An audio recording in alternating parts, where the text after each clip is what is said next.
From Hollywood, it's time now for...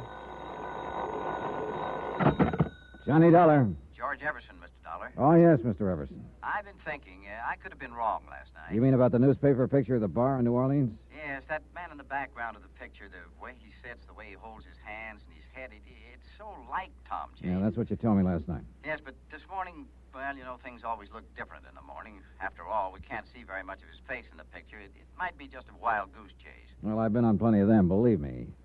But I've been thinking, too, Mr. Everson.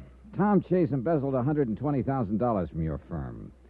New Orleans would be as good a place for him to hide as any. Besides which, his wife told me he was very fond of jazz, and there's certainly plenty of that down there. And you really think it might be a possibility? My plane leaves for New Orleans in an hour.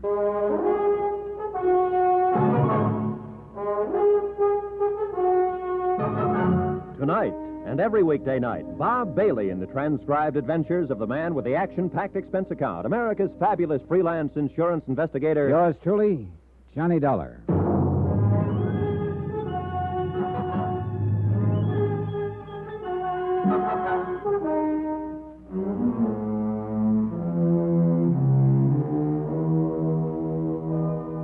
From Special Investigator Johnny Dollar, location New Orleans, Louisiana, to the Home Office, Universal Adjustment Bureau, Hartford, Connecticut.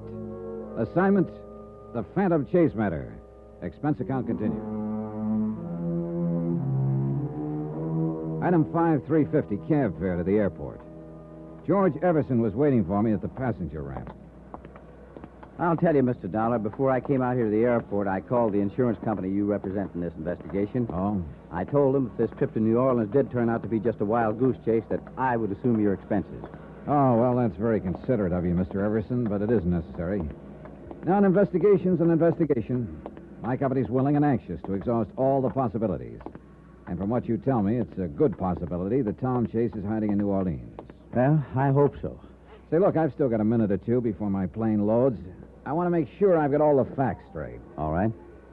Tom Chase was your junior partner. He began to specialize in those clients of yours who made long-term investments. Right. One of them decided to sell out suddenly, and you discovered there was a lot less in his account than there should have been.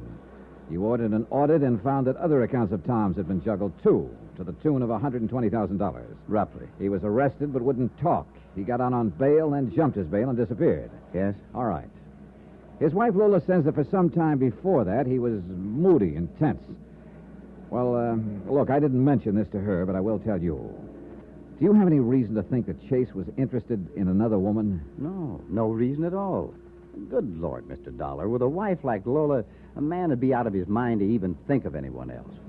Well, I'm just mentioning a possibility, Mr. Everson. Yeah, I know, and I suppose that always is a possibility in embezzlement cases.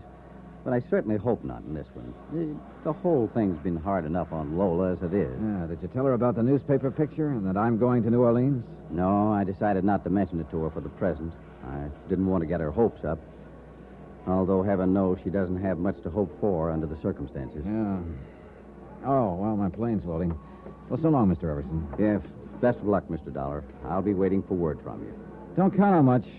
Oh, people have hit the jackpot on the first nickel. I know. But oftener than not, they turn up 3 lemons instead. Expense item 6, $114. Transportation and incidentals to New Orleans. I checked in at a hotel and headed for the quarter. It hadn't changed much.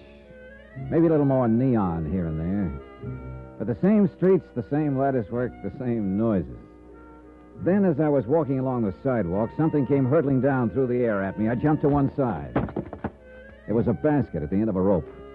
A man from a little grocery store came out, put some food in the basket, and the lady in the upstairs window hauled it up again. No, the quarter hadn't changed much.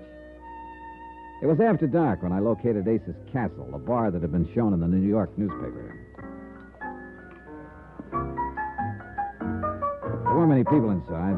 A few couples scattered around, a single or two at the bar, the bartender. And over in one corner, a small band making slow, sad music. I went over to the bar. Evening, sir. Hi.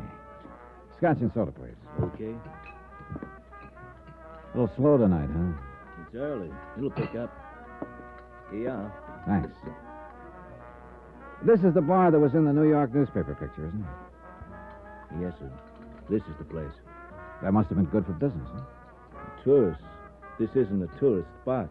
What kind of a spot is it? People from around the street here come in, have a drink or two, nurse their own private troubles or forget them, and listen to Pops. Pops? Pops Harker, the old man over there with the trumpet. Oh. Hey, he plays like he means it. He does. Do you mind taking a look at this newspaper picture? So what about it? Well, this guy in the background sitting at the bar there. Yeah? Know him? Not particularly. What do you mean, not particularly? A lot of guys come in here. Should I know all of them? All right, here. Here's a front view of the man I'm looking for. Recognize him? Afraid not, sir. Afraid I can't help you. Ever hear the name Tom Chase? Chase? Not that I remember. This man in the newspaper picture, is his name Tom Chase? Well, could be. I'm not sure. Well, if he's around the street somewhere, you'll probably run into him sooner or later. How do you figure? People on the street don't leave it much. Oh, world of its own, huh? I suppose. Sort of an upside-down world, but a world, I guess. Seems to be what they want. So you think if my friend Tom Chase is here on the street somewhere, he's liable to stay here? Most of them do. Then it looks like you're going to have a steady customer for a while. We can always use him. Why don't you go talk to Pops, the old boy playing the trumpet there? He's got quite a memory.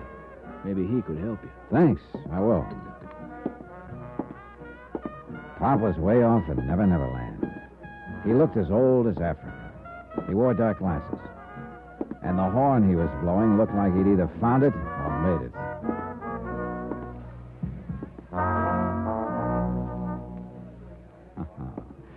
Real cool, Pops.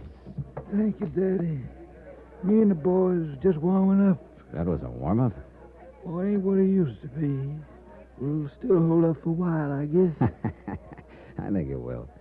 Yeah, you talk to that horn real pretty. It's when the horn talk back that counts, Daddy.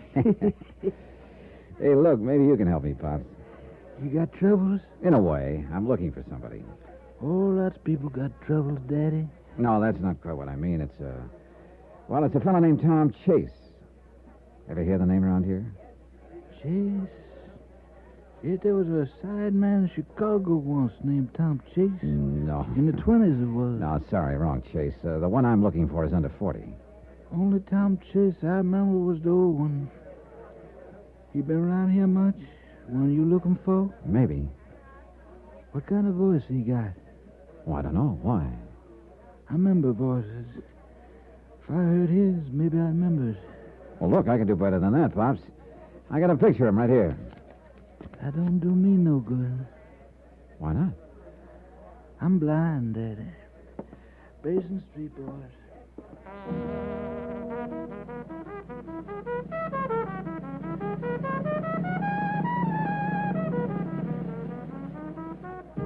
I think I knew now why he could blow the kind of music he did. It had to make up for a lot of things. I guess it was the only way he could see. Item 7, $2, drinks for me. I sat there in Ace's Castle for a couple of hours, waiting. Waiting for Tom Chase to show up, or for the guy who looked like him to show up, so I'd know for sure whether this was a wild goose chase. But nothing happened. A few people slowly drifted in and out. Mostly they huddled around Pops Harker, nursing their drinks and listening. It got to be midnight, and I'd just about decided to give up when a man with a face like a weasel slid into the chair across the table from me. Your name, Dollar? Johnny Dollar? That's right. Who are you? Freddie Quintana. So? So you should be glad to see me. Should I? Any particular reason, Quintana? Oh, the best. It's around the street that you're looking for somebody, Dollar. News travels fast. Yeah, when it's really interesting news like that. Oh, what's so interesting about it? Whenever I smell dough, it is always interesting. Well, maybe your nose is too sensitive or too long. There was no mention of money. Look, I've been around, Dollar. Oh, I don't doubt that. Yeah, a lot of people who float around the street and the quarter don't want to be found. Oh, So a guy comes looking for somebody, it usually costs him a little money to find him. I see. And you looking for a guy named Tom Chase. So? So, I think I got him pegged. Where is he? Oh, not so fast, Dollar. Not so fast. First we talk money, You're wrong there, Freddie. What you mean? First, we make sure you know what you're talking about. Now, look now, You mister. look. I've bumped into a lot of characters like you. And more than a fair share of them were just trying to ace into a deal for a fast buck without any... I'll tell you, I got the guy pegged. Describe him. Yeah. Tall, good build, probably a good-looking guy when he shaves, curly hair, brown eyes. How am I doing? Not bad, but I take a lot of convincing. Look, you looking for this guy, or you just want to talk about it? I just want proof. Okay? I'll get proof. Bring him here. That'll be proof enough. You kidding? It ain't that easy, and you know it. This guy don't want to be found. I know that the minute I spot him. He's going under the name of Tom James. Tom James? Yeah, I'd ring a bell. Maybe. His full name is Thomas James Chase. He could be using the first two names as an alias. Sure. Yeah, it's a familiar pattern. Sure. Okay, Quintana, suppose you do give me some proof. What do you want? $500. Oh, that's a lot of money. I think you want Chase at all. I'd have to get an okay from my company. You could arrange it. Maybe. And that brings us back to the question of proof again. I'll be back in an hour, Dollar, with proof.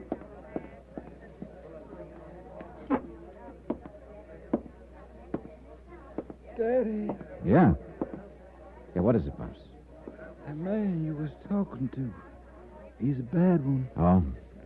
I can tell it in his voice, Daddy. Yeah, I know what you mean. You don't want to mess around with a bad one like that. Unfortunately, he could have something I need. Is that the reason? Oh, well, maybe not a good one, but it's part of my job. Maybe you got yourself the wrong kind of job then, Daddy.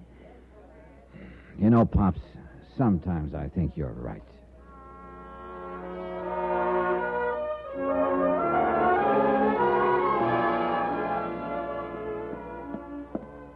Hi, Dollar. Hello, Freddie. Right back on time. Yeah, with the goods, too.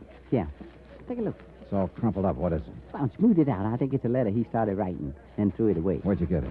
I paid a little visit to his room when he was out. I fished it out of the wastebasket. Okay.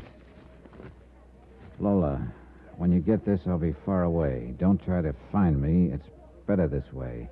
I don't know how to explain, but ends there. Well, what you think? Is he your boy? I can tell you in about 10 seconds. I fished the sample of Chase's handwriting out of my pocket and compared it to the half-finished letter. I'm no expert, but I didn't have to be. There was no doubt about it. It was Chase's handwriting. So it looked as though my trip was going to pay off after all. Tom Chase was right here in New Orleans.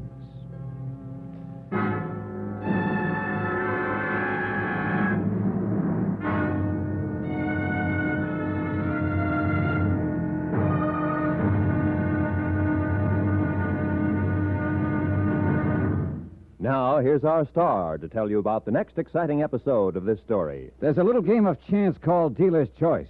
Fine. Until the dealer gets dealt out. The hard way. Join us, won't you? Yours truly, Johnny Dollar.